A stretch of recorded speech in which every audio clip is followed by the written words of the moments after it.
കൊള്ളയാണ് കൊടും കൊള്ള. സ്വന്തം ജനതയെ കൊള്ളയടിക്കാൻ കൂട്ടുനിൽക്കുന്ന സർക്കാരുകളും. അന്താരാഷ്ട്ര കമ്പോളത്തിൽ ക്രൂഡ് ഓയിൽ വില കുറഞ്ഞിട്ടും മോദി ഭരണം ഇന്ധനവില കുറക്കാതെ ജനങ്ങളെ കൊള്ളയടിക്കുകയാണ്. 71 രൂപയായിരുന്നു മോദി അധികാരത്തിൽ വരുമ്പോൾ പെട്രോളിന്റെ വില. ഇപ്പൊ സെഞ്ചുറിയും അടിച്ച് നോട്ടൌട്ടായി നിൽക്കുകയാണ്. കോൺഗ്രസ്സുകാർ ചിരിക്കണ്ട, കുപ്പിയിലെ ഭൂതത്തെ തുറന്നുവിട്ടത് നിങ്ങളാണ്. ഇന്ധനവില നിർണയിച്ചിരുന്ന ഓയിൽ പൂൾ അക്കൗണ്ട് വഴിയുള്ള സംവിധാനം പൂട്ടിക്കെട്ടിയത് കോൺഗ്രസ് ഭരണകൂടമാണ്.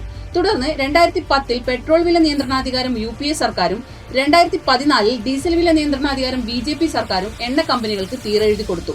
സബ്സിഡിയും നിർത്തലാക്കി. 2017 ജൂൺ മാസത്തോടെ നിത്യേന വില നിശ്ചയിക്കുന്ന രീതിയിലേക്ക് എണ്ണ കമ്പനികൾ മാറി. കോൺഗ്രസ് BJP സർക്കാരുകളുടെ ഇക്കാര്യത്തിലെ നയം വ്യക്തമാണ്. വില നിർണയാധികാരം കമ്പോള ശക്തികൾക്ക് വിട്ടുകൊടുക്കുക. മാത്രമല്ല, ഇന്ധനവിലയ്ക്ക് മേൽ ജനങ്ങളിൽ നിന്നും പരമാവധി നികുതി ചുമത്തുക.